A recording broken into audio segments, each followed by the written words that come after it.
아 근데 하나가 좀 네. 제가 얘기를 못한 것 같아요. 말씀해 주시죠. 더 중요한 거 하나 있습니다. 하나 하지 말아야 될 거. 야, 이거죠. 우리 썸네일로 꼭 써주세요. 아빠가 하지 말아야 되는 이 썸네일. 야. 이거 썸네일로 써. 아들 대할 때 하지 말아야 되는 거 두 가지가 있다.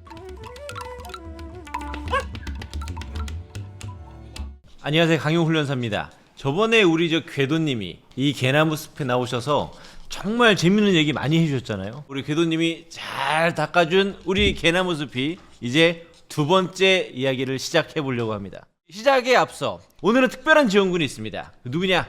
반려견 완전 균형 영양식 닥터뉴토 한 끼 밸런스와 함께합니다. 감사합니다. 우리 개나무 숲의 두 번째 이야기를 이렇게 지원해 주시다니 감사합니다. 개나무 숲의 두 번째 게스트 우리 민준이 형님을 소개해 보겠습니다. 형님 안녕하십니까. 잘 지내셨습니까? 아유 반갑습니다. 반갑습니다. 네. 아. 아유 너무 오랜만이에요.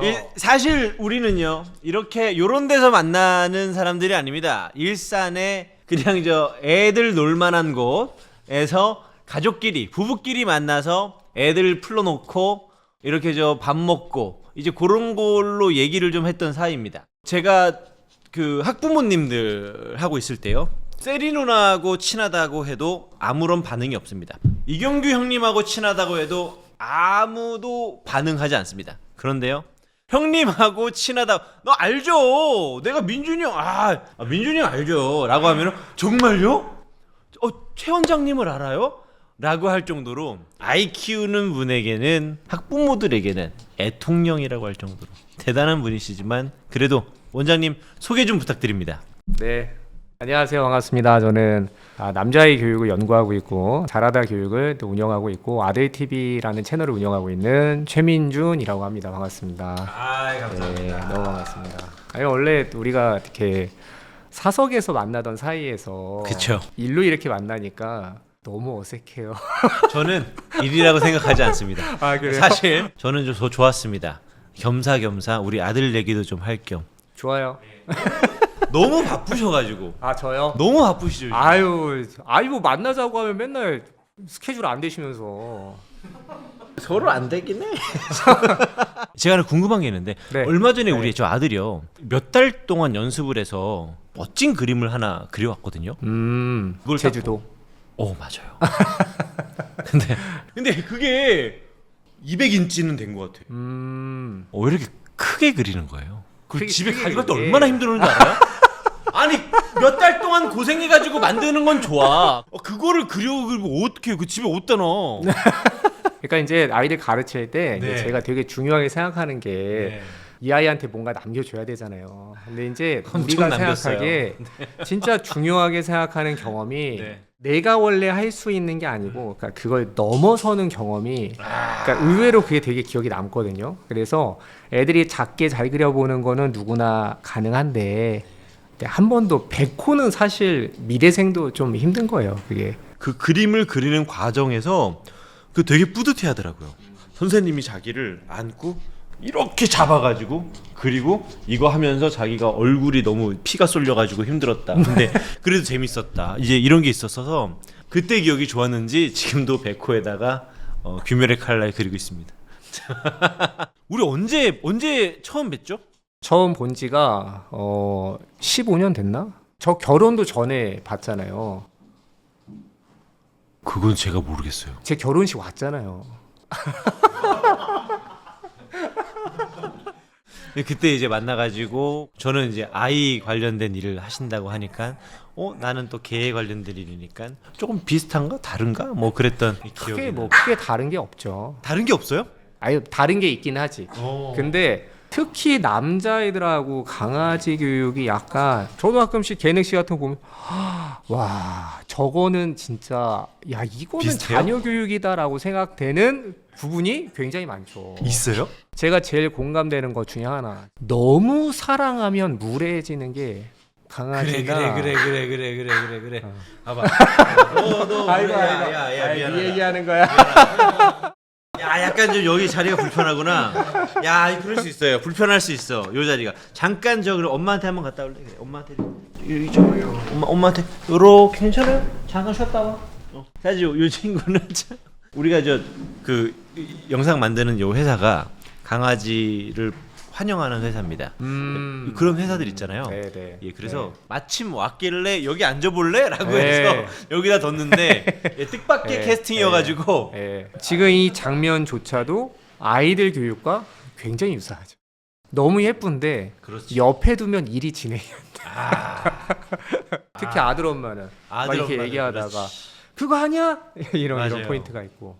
제가 아들을 키우는 어머님들이랑 대화할 때 어머님들이 나오는 문제 중에 하나가 뭐냐면 아들이 밖에 나가면 상태가 괜찮은데 엄마한테만 무례하게 할 때가 있어요. 그럴 때 왜 그런지 많이 물어보시거든요. 아니 애가 심지어 남편 말은 좀 듣는데 내 말만 안 듣는다. 그랬더니 많은 분들이 약간 근력이 필요한 거 아니냐. 아들에겐 피지컬을 내가 힘이 좀 더 있다라는 걸 걔한테 보여줘야 되는 건 아닐까요? 라고 질문 들어올 때가 있어요. 진짜로. 엄마가 힘이 없으니까 안 따르는 건가요? 라고 물어볼 때가 있거든요.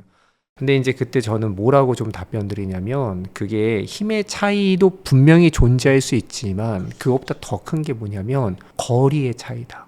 인간의 굉장히 중요한 특성 중에 하나가 너무 사랑하고 너무 가까워지면 네. 무례해질 가능성이 상당히 올라가거든요. 막 너무 예뻐서 막 우쭈쭈쭈쭈 이거 있잖아요. 이걸 멈추게 해요. 우리야. 내가 맨날 하는 얘긴데. 그게 되게 내가 비슷해요. 맨날 하는 얘긴데. 네. 그래서 저는 훈육은 무섭게 하냐 따뜻하게 하냐 문제가 아니고 너무 뭐냐 너무 가깝냐 적정 거리를 유지하는 기술이 그 감각이 되게 중요하다. 훈육 잘하는 선생님들 혹은 아니면 어머님들 보면 되게 잘하는 게 뭐냐면 아들과의 거리 조절을 잘해요. 그 거리 조절 뭘 해야 되나요? 뭘? 그러니까 이제 거리 조절이라는 거 화를 내도 되긴 해요. 예를 들어서 애가 너무 무례하게 할 때 야! 이 표정을 지어도 거리가 확 밀어나긴 하죠. 그렇죠. 근데 이제 문제는 뭐냐면은 이런 훈육은 반복되기가 어려워요. 내가 훈육을 세게 하는 타입이라 봐요. 예를 들어서 어떤 어머님이나 아버님들은 그런 얘기할 때가 있어요. 내가 훈육을 잘 안 하는데 난 한 번 하면 장난 아니야. 엄마는 잘 안 하지만 한 번 하면 끝까지 가. 근데 이 타입이 있어요. 근데 이제 이런 방식의 훈육의 가장 큰 맹점이 뭐냐면 나조차도 훈육이 부담스러워서 매번 하기 힘들다라는. 근데 궁금한 게요. 네. 그게 우리나라 분들의 특징인가요? 전 세계인의 특징인가요? 우리나라 특징이 좀 더 많은 것 같아요. 왜냐하면 훈육은 나라별 문화를 되게 많이 타요. 이것도 똑같아. 이거 안 되지 않습니까? 예전에 우리 어머니가 했던 건데 한 번 쎄리 혼내고 아이고 일로 와. 너 잘못했어 안 했어? 혼도 완전 세게 냈고 칭찬도 갑자기 가만히 있는데 불러가지고 나를 뭐 도닥여 주시고 그러셨던 적이 있어요. 근데 전 그때 약간 좀 겁먹은 척하면 엄마가 봐주나 보다 그렇게 생각을 했던 적이 있거든요. 그게 생길 수밖에 없죠. 이제 왜냐하면 그죠? 잘못된 거죠. 그러니까 이거 사실 뭐 잘못됐다 안 됐다기보다는 우리는 효율을 생각하잖아요. 이게 효과적인가 아닌가. 근데 이제 우리가 훈육을 하는 입장에서 나는 잘 화를 안 내는데 한 번 낼 때 난 장난 아니야. 이렇게 하면 아이들의 잘못과 문제 행동은 굉장히 빈도가 빈번하게 일어나는데 5번 잘못할 때 5번 다 할 수가 없죠. 이제 그러면 3번 넘어가는 거야. 4번 넘어가다가 경고하죠. 엄마 이제 진짜 열받을 것 같아. 너 그만하는 게 좋을 거야. 이제 이 경고를 하고 감정이 들어가죠. 예, 5번째 세게 하잖아요. 네. 이제 그러면 아이들은 어떤 행동을 교정받기보다는 운이 나빴다고 생각하게 될 가능성이 되게 높죠. 운이 나빴다. 예. 아이들 입장에서 어른들을 바라보면 그런 어른 어떤 느낌이냐면은 5분의 1 확률로 터지는 랜덤 박스 같은 느낌이에요. 이런 것들을 이해를 잘하게 해드리려면 직장 갔을 때를 대비해서 설명을 드려요. 비유해서 아이가 직장 갔을 때. 아니 엄마가 직장 갔을 때 상사를 만났어요. 예를 들어서 상사가 나를 되게 예뻐해요. 오 민준 씨 막 이거 너무 예뻐하는데 근데 왜 자꾸 선 넘어? 이렇게 왔다 갔다 하잖아요. 너무 예뻐하고 너무 무섭게 하고 요거 두 가지의 폭이 높을수록 진폭이 높을수록 불편한 사람이 되는 거예요. 그래서 대체적으로 교육은 우리는 아이한테 목표를 너무 큰 사람과 너무 센 훈육 이게 아니라 안정감을 주는 쪽으로 진폭을 줄여주는 쪽으로 연구를 많이 하죠. 형님, 요게 비슷하다고 생각해요. 우리 강연 네. 바꿔서 해도 될 것 같은데요? 아니, 저 궁금한 게 있습니다. 네, 그러면 네. 그 어느 순간 네. 내 자식이지만 네. 저도 우리 아이를 대할 때 야, 나는 우리 주은이의 아빠로서 얘기할 때가 있고 내 퍼스널리티, 그러니까 나의 개인 성향이 훅 나와서 얘를 대할 때가 있더라고요. 가끔씩 뻗쳐 나올 때가 있거든요. 있죠. 누구나 있죠. 솔직히 어제 그랬습니다. 어제 이사를 했는데 정말 힘들었는데 그냥 사실 그건 짜증이었었던 것 같거든요. 이게 아빠지만 이런 실수도 하는 거죠. 그럼요. 누구나 그렇죠. 형님도 비슷한 고민을 다 하고 합니까? 있고 저도 그런 고민을 하죠. 그죠? 항상 무슨 생각을 하냐면 내가 한 오늘의 훈육이 이 아이의 10년 뒤, 20년 뒤에 어떤 평가를 받을지에 대해서 항상 생각해요. 아이가 이제 초등학생을 넘어가면 장기 기억으로 넘어간단 말이에요. 4살 때, 5살 때 했던 훈육들은 막 무서웠지만 그래도 아빠 선생님 이렇게 끝나는 경우가 많지만 근데 이제 10살이 넘어간다. 그러면 이제 우리도 10살의 기억은 있어요. 다 기억나진 않는데 아빠가 나를 대했던 눈빛과 느낌과 뉘앙스 그리고 한 번의 충격적인 훈육들 이런 것들은 있어. 오래 가. 그 생각을 하면서 아이를 바라보잖아요. 그럼 섬뜩할 때가 있어요. 그래서 저는 결국 그런 내 모습이 나오려고 할 때마다 항상 생각을 해봐요. 미래의 얘는 나를 어떻게 기억할까?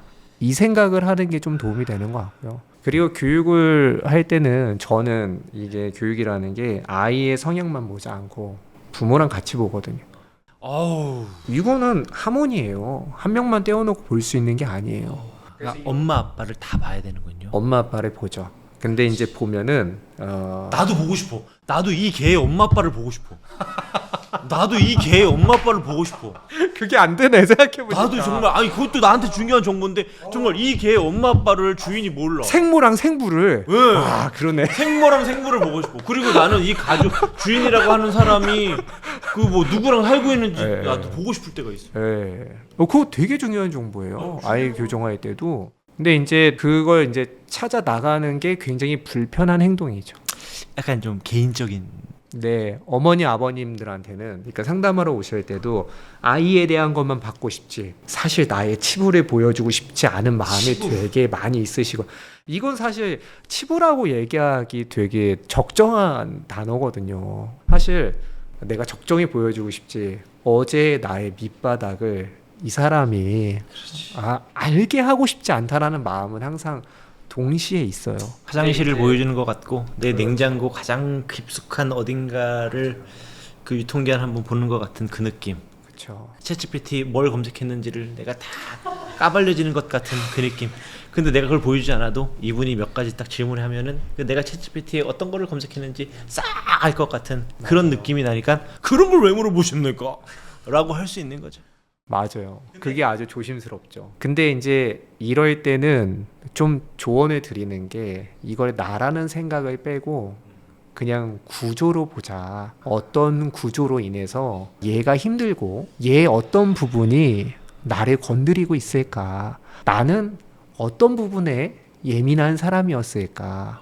이제 보면은 궁합이 안 맞는 경우가 예민한 아이를 키우는 어머님들이 내가 예민하면 하나도 모를 때도 궁합이 잘 안 맞아요. 그 사람들 중에서도 좀 둔감한 사람들이 있고 또 예민한 사람들이 있는데 아이는 예민한데 아이는 예민한데 엄마는 예민하지 않아. 그럴 수 있지. 그러면 자꾸 이게 울 일이야? 이걸 묻게 돼요. 이거 아니 난 네가 이해가 안 돼 민준아. 이 얘기가 자꾸 나오게 돼요. 그 궁금한 게 이거죠. 우리 아내는 그 세게 터치하는 걸 되게 싫어하거든요. 네. 근데 우리 아들은 그 스킨십을 좋아해요. 네. 걸을 때 약간 부딪히면서 걷는 걸 되게 좋아합니다. 그 남자 새끼들이 그렇잖아요. 그래서 저랑 걸을 때는 네. 서로 이제 전 느낌이야. 저 주은이가 저기서 한 20m 밖에서 달려오면서 내 어깨를 칠 거다. 그러니까 저는 근데 놀아주거든요. 준비하고 있다가 정말 빵 쳐가지고 나자빠지게 하기도 하고. 그럼 우리끼리 노는 거예요. 노는 방식인데 이거를 우리 아내랑 같이 있을 때 했다가는 이제 그렇게 되는 거죠. 제가 우리 아들한테 어떻게 조언을 해야 되나요? 엄마는 그런 걸 싫어하는 사람이야. 그러니까 하지 않는 게 좋겠어. 이렇게 알려주는 건가요? 아니면 우리 아내한테 그래도 좀 받아주라고 하는 게 좋은 건가요? 제가 교사를 가르칠 때 꼭 해주는 얘기가 있는데 원하지 않는 상담은 제공하지 말라. 예를 들어서 아내가 내가 이 부분에 대해서 궁금하지 않은데 자꾸 얘기를 하잖아요. 그러면 이제 잘리는 거예요. 당신은 알지도 못하면서 이 얘기가 나오게 돼요. 내가 그거를 우리 아내하고 얘기하려고 할 때마다 화내는데. 그쵸. 오.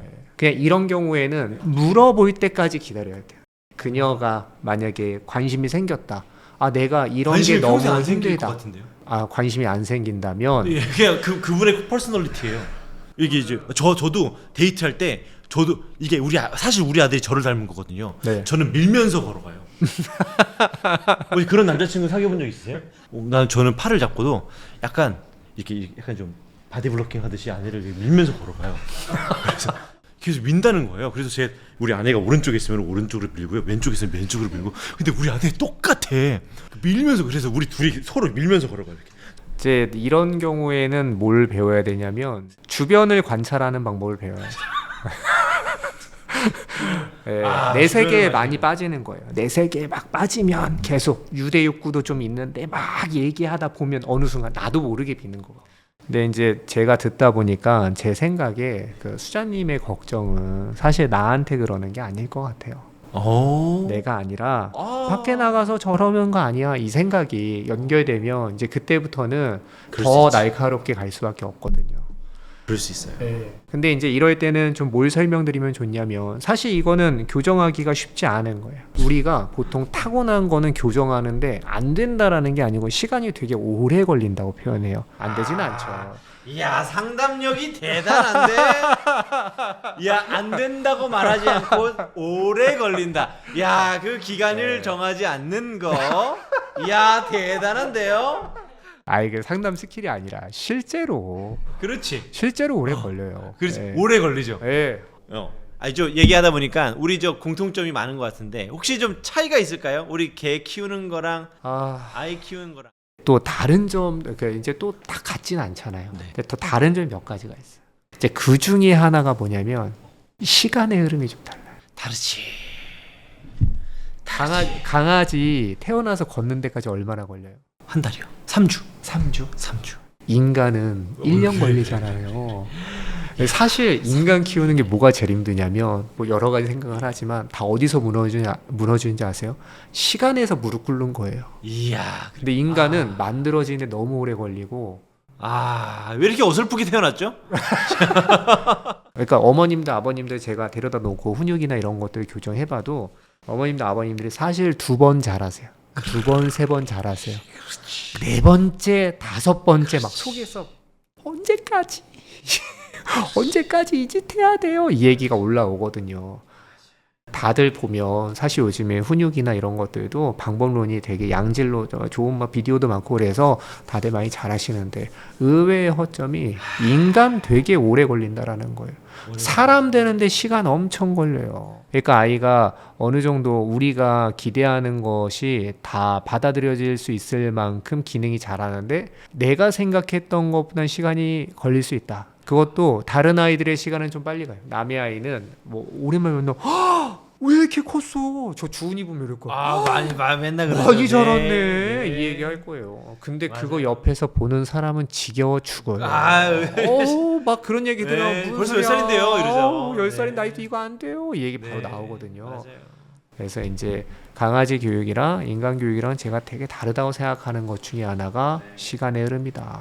생각보다 사람 완성되는데 오래 걸린다. 그래서 인간을 교육하는 사람들한테 가장 필요한 거는 저는 굉장히 중요한 것 중에 하나가 인내심이 필요하다고 생각하고, 근데 그 인내심이 진짜 힘을 낸다고 되는 건 아니고요. 인내심을 낼 때 가장 중요한 재료는 구조적인 이해입니다. 저 인간이 왜 저렇게 행동하는가를, 아니 사람으로 태어나서 네. 한 번 말하면 못 알아먹지 막 이런 생각을 갖고 인간을 바라보잖아요. 네. 그럼 되게 화가 많이 나요.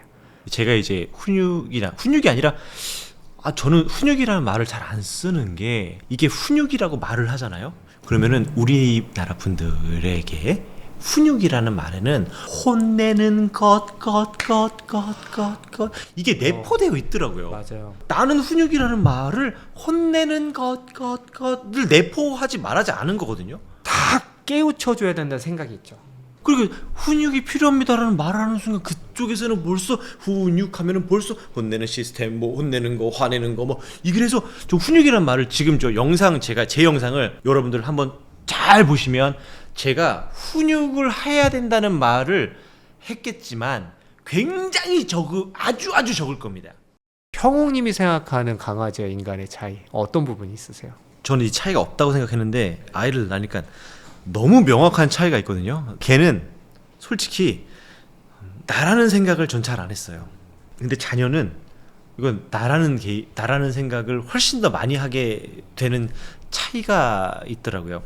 걔는 오로지 내가 돌봐줘야 되는 또는 친구까지였었다고 느끼면 이 친구는 어린 형욱이가 자꾸 대입이 되는 게 있어서 차이가 있다면 그런 차이가 있는 것 같아요. 여튼 저는 이 친구는 친구고 이 친구는 진짜 아빠, 어린 형욱이를 키우는 듯한 느낌 라고 좀 그 차이가 좀 있었던 것 같아요, 저한테는. 제가 이 이야기 들으니까 또 한 가지 생각이 나는데 아마 이거 다 공감하실 텐데 뭐가 또 되게 어렵냐면 아들 교육은 사춘기가 있다라는 거 어렵습니다. 사람은 사춘기가 있다. 강아지는 이제 사춘기가 별로 없어 보이거든요. 강아지한테 우리가 막 너 나중에 나 없이 나가가지고 밖에서 먹이 한 마리 잡을 수 있겠니? 뭐 이런 얘기 안 하잖아요. 너 엄마 없이 너 밖에 나가서 네가 은행 업무나 가능하겠어? 막 이런 거 안 묻잖아요. 근데 이제 제가 생각하는 인간 교육이 어려운 건 그냥 얘가 나랑 잘 살아가는 애티튜드를 넘어서서 독립적으로 내가 없는 세상에서 살아갈 수 있게끔 가르치는 게 그러니까 그게 되게 어려운 것 같아요. 그건 어떻게 극복해야 됩니까? 엄마 아빠로서. 왜냐면 벌써부터 고통스러워요. 그러니까 누구한테 욕을 먹을 수도 있고 그런 경험들을 하지 않으셨겠습니까? 근데 우리 아들이 또는 딸들이 그 시련을 견뎌야 되는데 그 시련을 내가 다 도와줄 수 없잖아요.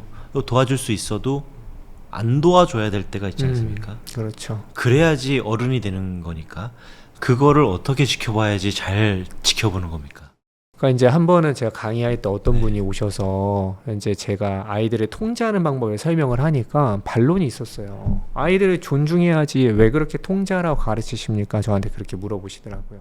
그래서 이제 제가 뭐라고 설명드렸냐면 한 인간이 자라는 데 있어서 통제를 일관하거나 존중을 일관하거나 그게 아니다. 어떤 시기에는 통제의 시기가 있고 어떤 시기에는 존중의 시기가 있다. 대체적으로 어렸을 땐 통제를 받아야 돼요. 아이가 어렸을 때 미취학아동일 때는 논리적으로 납득이 안 가도 어른이 말한 규칙에 따를 수 있어야 돼요. 네가 꼭 맞지 않다고 생각해도 사회적으로 정황을 지킬 수 있어야 돼. 이걸 가르치는 게 미취학아동 시절엔 돼야 되는 거고요. 초등 시절만 돼도 하나씩 놔줘야 돼요. 내가 다 통제하고 있던 거.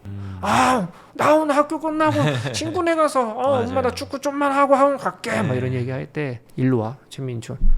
요즘에 되게 엄마가 보니까 규칙 잘 지키고 잘하더라. 엄마 이러면 너 점점 믿어줄 거야.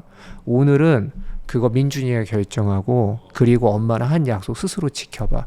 이거 지키잖아? 엄마 너 더 믿어줄 거야. 하고 조금씩 내가 갖고 있는 권한을 이양해줘야 돼요. 사춘기가 되면 그 다음부터는 내가 혼자 훈육에 대한 것도 사실 온전히 혼자 결정하는 건 옳지 않아요. 그게 사실 이게 자녀 교육을 하면 다들 뭐라고 하냐면은 나의 밑바닥을 봤다라는 얘기를 많이 해요. 밑바닥을 항상 나의 밑바닥을 봤다. 밖에 나가면 우리가 그러지 않아요. 나이스하잖아요. 근데 집에서 아이들을 대할 때 밑바닥을 볼 때가 있어요. 왜 그러냐면 아이들의 본질은 미숙한 존재이기 때문에. 그렇지. 미숙한 애들이랑 계속 있잖아요. 그 아이의 미숙함이 나의 미숙함을 꼭 들춰내. 건드려줘. 그래서 저는 어느 정도는 자녀를 낳아서 키웠을 때 인간은 좀 더 완성된다. 라는 생각을 조금 갖고 있습니다. 나의 부족함을 인정하니. 네. 이게 나를 바라보고 성숙하지 못하고 발전하지 못했던 부분을 내가 그냥 묻어놓고 지내는 거지. 그걸 묻어놓고 누구도 그걸 건드리지 않으니까 건드리지 못하게 하면서 살아가다가 그걸 아무 악의 없이 건드리는 아이를 만났어. 그게 내 애야. 너무 웃으면서 나의 치부를 건드릴 때 그 상황에서 그거를 막 힘들고 버티고 하면서 어느 순간 보면 정말 좀 우리가 좀 많이 커 있다, 많이 성숙해 있다 이런 것을 느끼게 되는 것 같아요. 형님 그러면 네. 형님 상담 많이 하시잖아요. 예. 상담하시면서 네. 고충이 있을 텐데 혹시 어떤 고충들이 좀 있으신가요? 한 번 그런 적 있죠. 직업병이라고 하죠. 휴게소에서 제가 이제 내려가지고 화장실에서 애 우는 소리가 나는 거예요.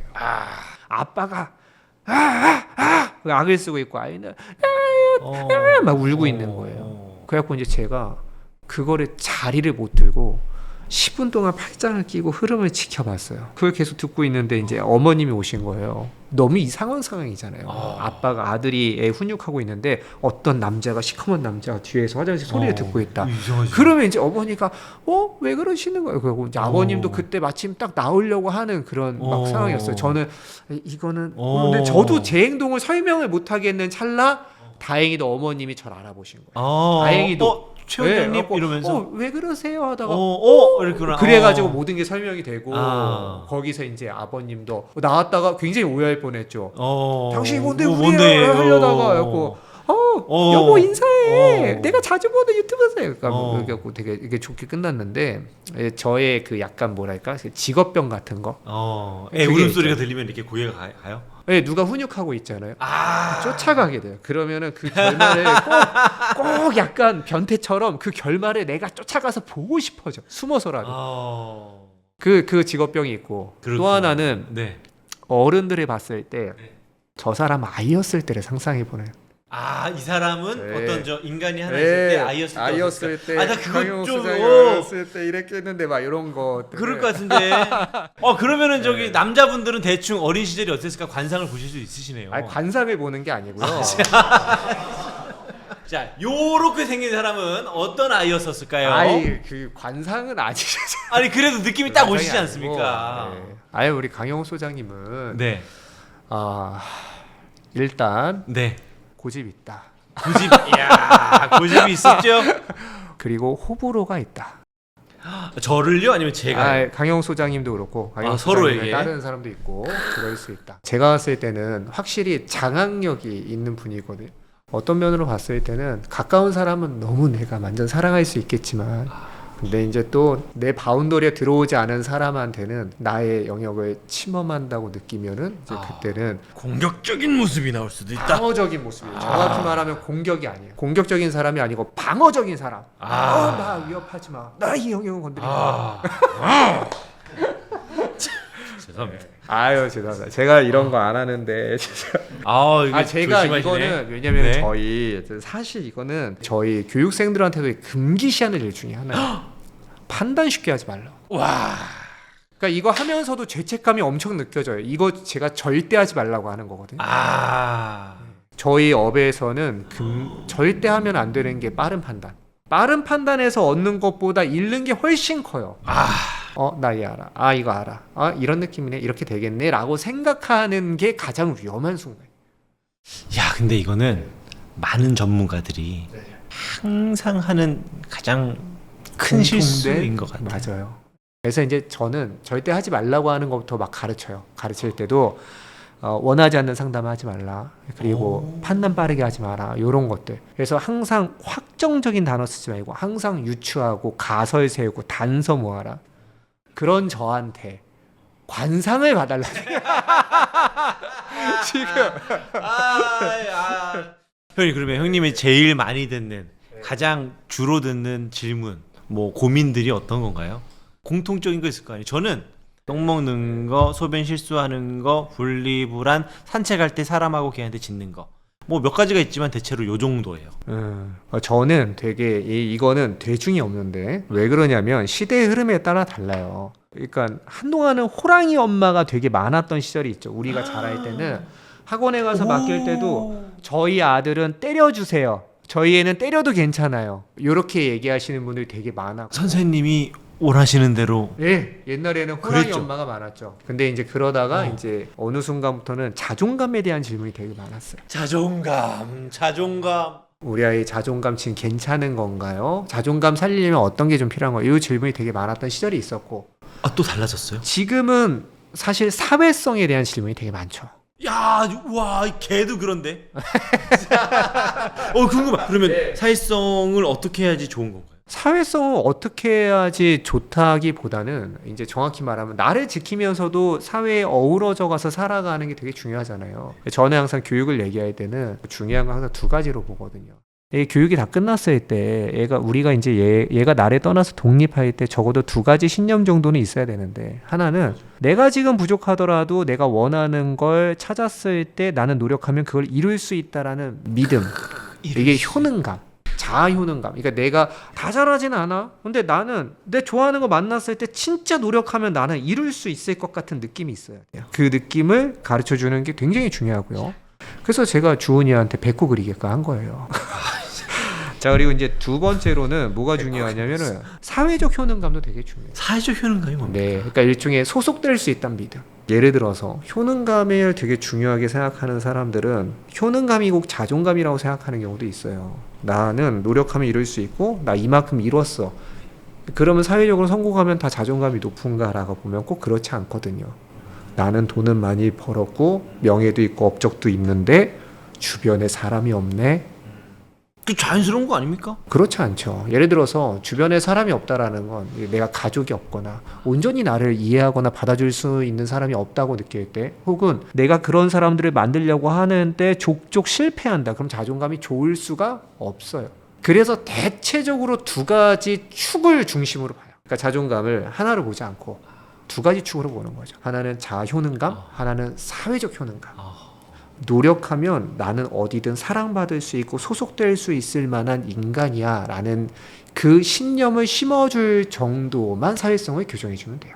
근데 그걸 교정할 때는 가장 중요한 건 뭐냐면 말로는 안 돼요. 경험으로.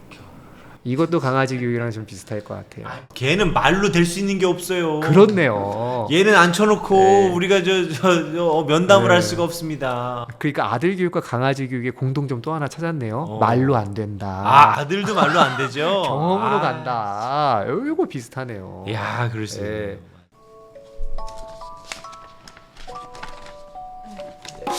뭐야? 형님, 많이 피곤하신 것 같은데? 그러면 잠깐 중간 광고 한번 하고 가겠습니다. 지영군이죠. 우리 대상에서 나온 뉴트리케어. 요 한 팩에 영양소가 꽉꽉 들어갔다고 합니다. 요거 어떻게 요거 하나에 다 들어갔을까? 한 팩으로 완성하는 프리미엄 한 끼 대용 영양 보충식. 닥터유토 뉴트리케어 한 끼 밸런스.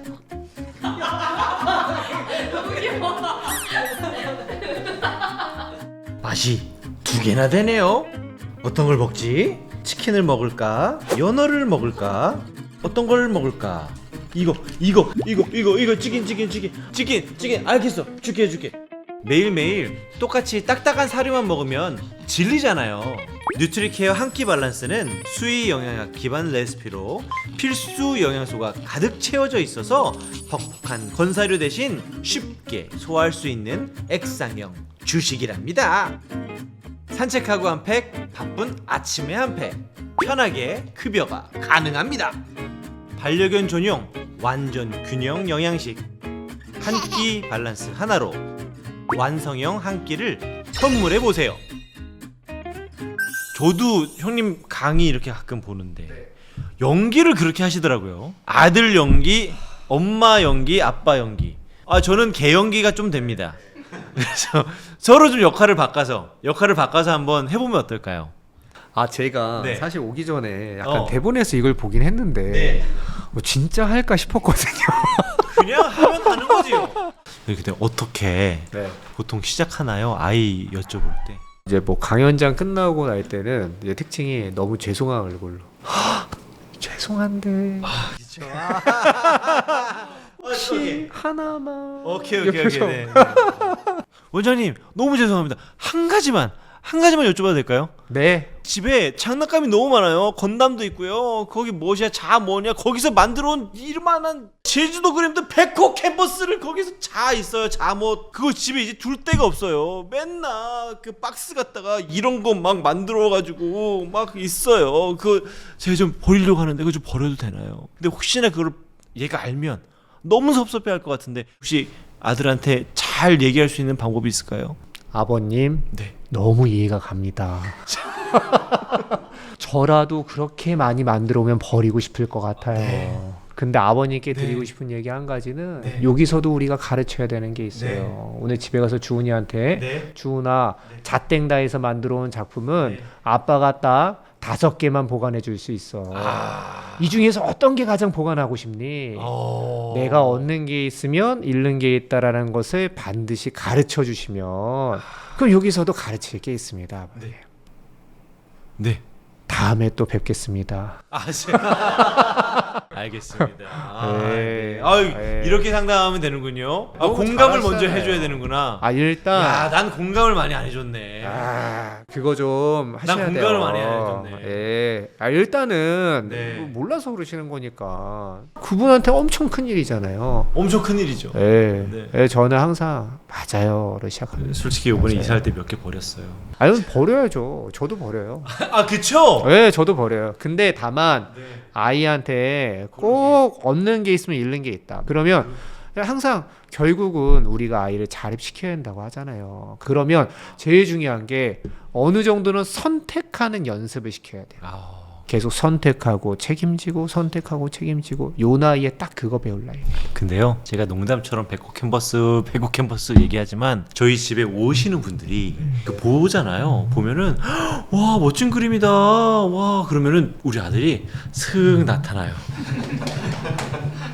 이거 누가 그린 거야? 그러면은 제가 그렸어요. 이러면 자신감이 이렇게 높아져요. 그래서 요번에 이사 올 때도 가지고 왔습니다. 야, 이걸 어떻게 버리고 옵니까? 네. 그럼 이제 반대로 한번 해볼까요? 그러면 이제 강아지 키우는 사람이라 네. 생각하고 네, 강아지 키우시는 분. 네. 저기 소장님. 네. 너무 바쁘신데 저 잠깐만 상담 하나만. 예, 그럼요. 가면서 얘기할까요? 진짜 빨리 얘기할게요. 네네, 가면서 근데 얘기할까요? 저희 강아지가 있잖아요. 제가 일 나가다 보니까 혼자 있는 시간이 많은데요. 그쵸. 그러면 저 자격 없는 건가요? 그렇구나. 키우면 안 될까요? 근데 제가 돌아오면 진짜 잘해주긴 하거든요. 그러면 주말은 좀 쉬세요. 주말은 제가 꼭 함께 시간 보내요. 그럼 출근 퇴근 시간이 일정하시고. 네. 그럼 제 말 따라하세요. 네. 자, 아침에 한 번, 아침에 한 번, 출근하기 전에 한 번, 출근하기 전에 한 번, 퇴근하고 한 번, 퇴근하고 한 번, 자기 전에 한 번, 자기 전에 한 번 산책할게요. 산책하게요. 그럼 되세요. 나중에 또 봬요. 네. 나중에 강연에서 뵙겠습니다. 네, 다음에는 청주. 새삼 소장님 많이 변하셨다.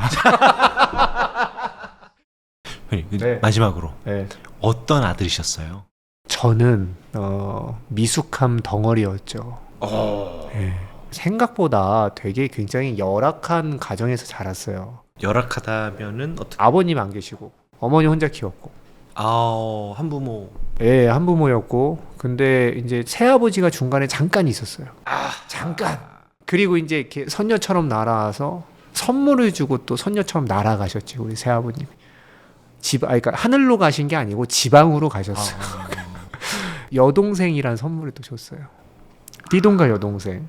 이게 사실 그 딱 사춘기 시절에 그러니까 어머니가 혼자 애를 둘을 키우니까 계속 밖에 나가서 계속 밖에서 다니셨고 어린애는 누가 키웠겠어요. 제가 어렸을 때. 그래서 이제 아직도 기억나요. 별명이 약간 애아빠였지 옛날에. 그 띠동갑인 동생이 또 있었으니까 또 돌봐야. 항상 제가 애를 데리고 다녔고. 그러니까 이제 보면 아침에 도시락을 제가 싸줬어야 돼 어린이집에. 근데 내가 중학생인데 뭐 그렇지. 얼마나 손이 여물겠어요. 그게 안 돼요. 그래갖고 막 오뎅 만찬만 해가지고 이렇게 보내고 그리고서는 걔를 보내고 학교 가면 맨날 지각이었어. 선생님한테 그래서 맨날 혼났어요. 그러면 이제 억울한 거지 그 나이에. 제일 속상했던 날. 제가 이제 그림을 그려가지고 이제 사생대에서 상을 탔는데 선생님이 복도에 걸어서 액자값을 갖고 오라는 거예요. 한 2만 원인가 그랬는데 엄마가 엄마를 볼 수가 없어 지금. 그래서 내가 그걸 못 냈거든요. 근데 이제 선생님이 저 삥땅 쳤다고 엄청 때렸어요. 그게 아직도 너무 서러워 그때. 그게 아니에요. 네. 그리고 이제 학교 끝나고 나면 맨날 이제 동생 데리러 일찍 가야 됐죠. 놀다가 한창 놀다가 학원도 아니고 종일반 끝나기 전에 이제 애 데려가고 그때는 동생이 미웠어. 그럴 수 있지. 어리니까. 너무 그게 근데 그 마음이 너무 남아요. 어떤 게 남습니까? 너무 미안한 거지. 미안함이 남는구나. 네. 아니 못 놀았던 게 남은 게 아니라 그게 아니고 내 동생한테 너무 미안해. 그때 내가 조금만 더 컸으면 나 좀만 더 괜찮은 어른. 아니 어린 걸 어떻게? 내가 그때 걔를 만나고 싶어요. 지금은 동생이 되게 커서 결혼도 하고 잘 살아요. 지금 보면 그 감정이 안 올라와. 어렸을 때 내가 모태였던 걔 있잖아요. 걔에 대한 아픔이 좀 있고. 형님도 이렇게 그렇지만 그 부모님에 대한 부재를 느끼며 성장하셨네요. 그리고 이제 지금 생각해 보면 내가 왜 남자의 교육을 했을까라고 생각하면 계기가 어떻게 되신 거예요? 저 계기가 다들 물어보거든요. 아들 근데 전문가. 이제 계기는 하나가 아니야. 여러 가지가 겹치면서 일어나잖아요. 대외적으로 제가 많이 했던 계기는 제가 이제 아동미술 하고 싶은데 다 이력서를 냈는데 아무도 안 받아줘요. 아동미술 세계에서는 남자 교사를 안 썼어요. 예전에는. 예. 그러니까 이제 저를 안 받아주는 거예요. 그래서 이제 오기가 나가지고 내가 한번 해보고 싶다라고 생각했던 것도 일면 남자가 더 잘할 수 있는 영역이 더 보여주고 싶은 용기도 있었고. 그럼 예전에는 남자가 아니라 여자 선생님밖에 다 100% 그런 건 아닌데 거의 99%가 그랬고 웬만하면 안 뽑았구나 남자를. 안 뽑았죠. 요즘에는 좀 세상이 달라졌긴 했는데 많이 달라졌는데. 그래도 초등이나 그 아동 교사들 비율 보면 그럼 내가 거기서 남자 선생님밖에 못 봐가지고 약간 그래서 제가 남자 선생님들 모은 거예요. 그때도 그건 모험이었죠. 그러니까 남자 선생님들 중에서 미술 전공한 사람 중에서 이 일을 할 수 있는 사람이 몇 명이나 되겠어요. 근데 이제 약간 바나나 기질이 있었고. 근데 또 한편으로는 아빠가 없었는데 지금에 생각해보면 그래요. 그 되게 큰 결핍이 동기랑 많이 맞닿아 있어요. 제가 요즘 친구들 보면서 아쉬운 거 하나 꼽으라면 딱 하나. 어떤 거예요? 결핍이 결핍된 애들이 많다. 결핍의 세계. 근데 지금 생각해 보니까 미혼인데 애들 일을 했잖아요, 제가. 그게 그러네요. 사실 미혼인데 애들 네. 일한 거. 근데 사실 보면 지금 생각해 보면 그래서 저는 그 힘들었던 그 결핍이 결국은 다 성장 동력이 된 거죠. 그래서 저는 만약에 이 방송 보고 있는 분들 중에서 자녀 키우는 분들 계시면 꼭 해주고 싶은 얘기 한 가지는 있는데 그 뭐냐면은 못 해주고 있는 게 되게 많으실 거란 말이에요. 뭐든 내가 100% 잘해주지 못하잖아요. 인스타에서만큼 완벽한 엄마 아빠 역할을 못 해주고 오늘도 내가 온전히 받아주지 못했고 어제도 소리 질렀을 날이 있을 거잖아요. 그 내가 못 해주는 게 이 아이를 망친다는 생각 안 하셨으면 좋겠어요. 반대로 내가 지금 조금 남들보다 부족하게 해주고 남들보다 좀 못해준 그 영역은 진짜 내가 잘만 설명해주면 내가 그거에 눌리는 모습만 안 보여주면 저는 그거는 당연히 동력이라고 생각합니다. 말씀하시는 걸 들으니까 그 결핍은 나의 엔진 오일이었다 라는 말이 있었거든요. 그 말이 어떻게 맞닿아 있네요. 예. 누가 했어요? 되게 현대한 얘기 같은데. 형님한테 이런 처음 얘기한다, 그죠? 이런 거. 우리 그쵸. 이런 걸 어떻게 얘기하나 사적으로 못하는. 그러니까. 둘 다 뭐 술도 안 먹고 그러니까. 예. 형님 저 어렸을 때 사고는 안 치셨습니까? 사고 뭐 안 치진 않았죠. 이제 우리 많은 아들을 키우시는 분들에게 희망이 돼 주셔야 됩니다. 이렇게 사고를 쳤던 사람도 이렇게 될 수 있다. 부담스러운데. 최고의 사고는 어떤 사고였었습니까? 근데 저의 최고의 사고는 가출이에요. 가출 언제 몇 살 때? 고1 때. 고1 때, 고2 때 그 사이 막이었는데 엄마가 이제 계셨고 동생을 엄마가 안정적으로 그때는 보고 계셨고. 가출을 왜? 아니 제가 담배를 안 폈는데 담배를 폈다고 계속 의심하셔가지고 삐졌어요? 아니 근데 치사하게 자꾸 나가라 그러잖아요. 엄마가 나가라 그랬어요? 아 그러니까 이 사춘기 아들이랑 엄마가 싸울 때 필살기가 내 집이야 너 나가 이거 많이 하시거든요. 너무 치사해. 그래서 나갔어요. 그 나이 때는 그런 거 그냥 굴하고 싶지 않거든요. 받아요 그냥. 그치 오케이. 받지. 오케이 나가라 했다. 점잖게 나갔어요. 짐 다 싸가지고 그동안 안녕히 키워주셔서 계세요. 감사합니다 하고 나가셨어요. 네 그리고 나가서 이제 얼마나 계셨습니까? 한 2주에서 한 달 잘 기억 안 나는데 센데? 2박 3일도 센데. 그날 비가 엄청 왔어요. 그러니까 엄마가 못 나갈 것 같으니까 더 그렇게 얘기했어요. 그렇지. 그 진짜 몇 년 만에 포기였거든요. 그날 막 나가 막 이러는 거야. 못 나갈 줄 아는구나 하고 나가서 친구들 불렀죠. 친구들이 막 7명이 나와서 야 민준아 독립을 축하한다. 야 이제 민준이는 이제 우리랑 같이 사는 거야. 막 우리 의형제야 막 이러고 엄청 든든했죠 그때는. 그때 친구들이 정말 네. 이렇게 힘이 되셨구나. 네, 그래갖고 막 친구들이 갔는데 막 가자마자 막 친구 엄마가 보자마자 딱 보면 알잖아. 애가 이렇게 물에 젖어가지고 가방 큰 거 들어왔어요. 했더니 그날 저녁에 친구랑 친구 엄마랑 엄청 싸우는 거예요. 주제가 민준이. 엄청 싸우지. 네, 그래가지고 너무 막 죄송한 거야. 친구 방에 있는데 너무 죄송해갖고 다음날 다른 집 가고 이렇게 돌아다니면서 버티다가 그러다가 이제 삼촌이 와가지고 돈 필요하지 않냐고. 그래갖고 목돈 필요하지 않냐 해갖고 저 그때 방 보증금 필요했거든요. 진짜 나간 거구나. 진짜 저는 진짜 독립하려고 했어요. 그러니까 최고의 복수는 잘 사는 것이다. 고1 때?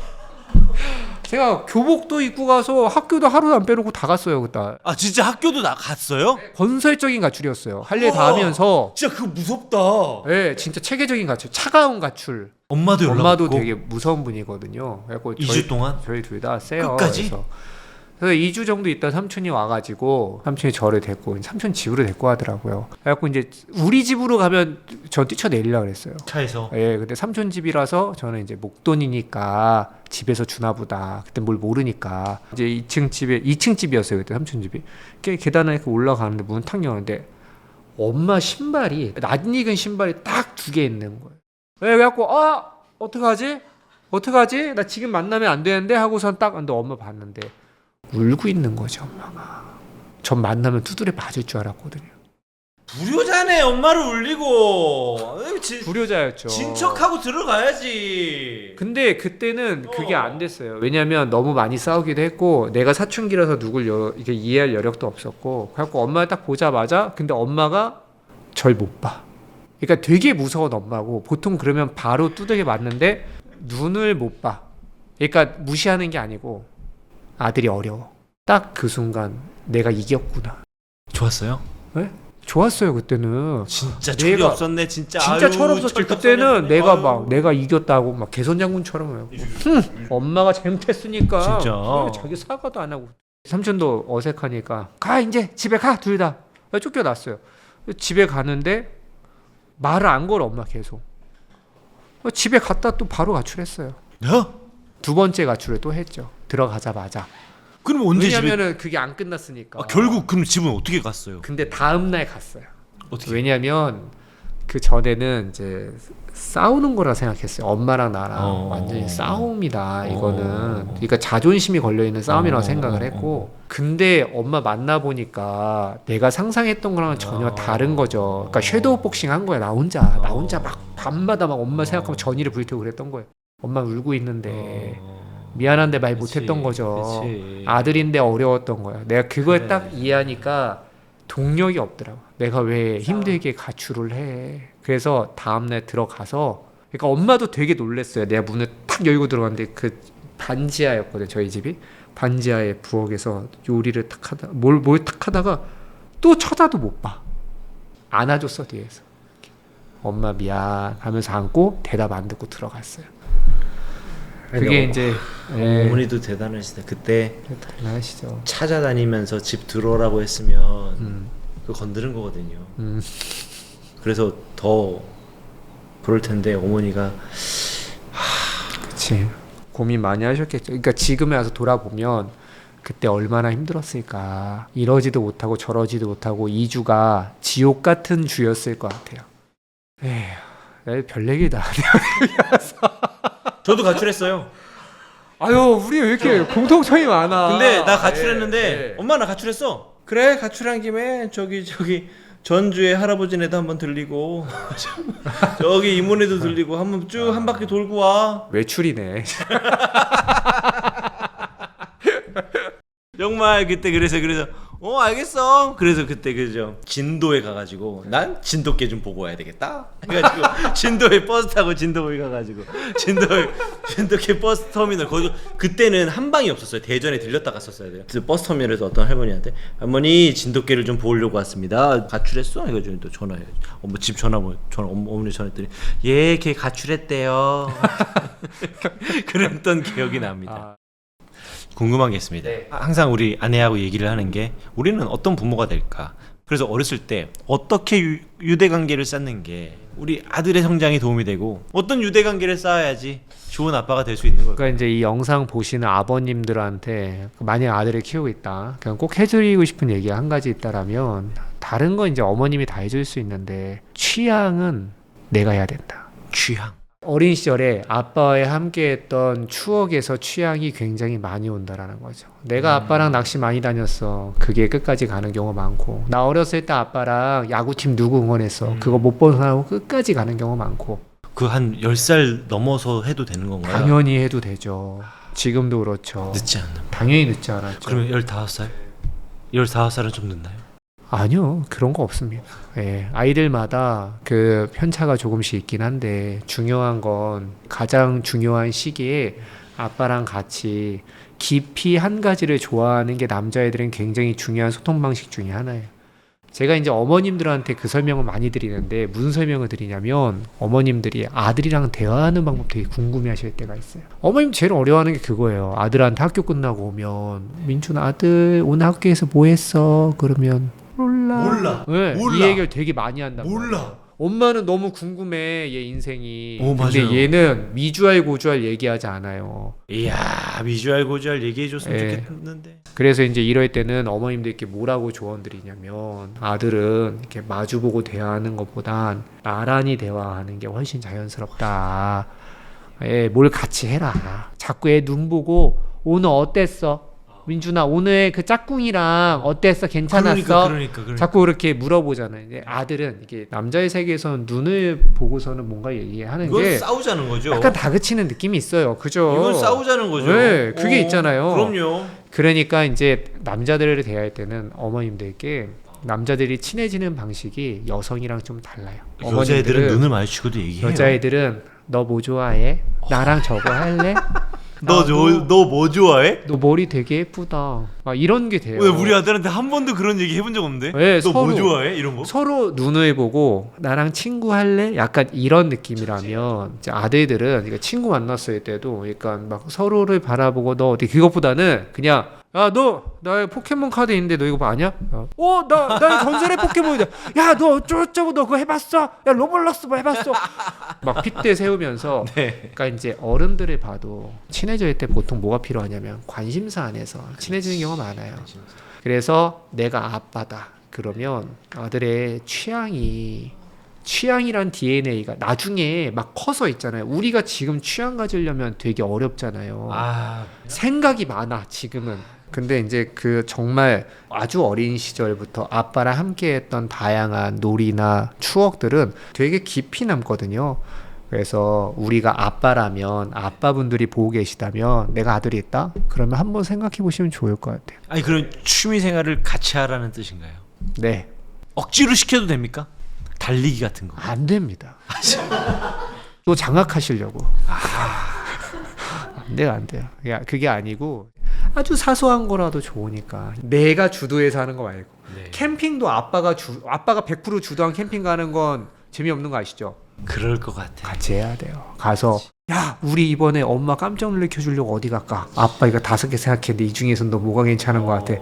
같이 대화하고 하나라도 내 선택이 존중되는 경험을 이렇게 멋있는 아빠가 엄청 절대자 같은 아빠가 내 말을 들어주고 내가 한 기획에 같이 그렇구나. 움직여주는 그 느낌이 있잖아요. 네.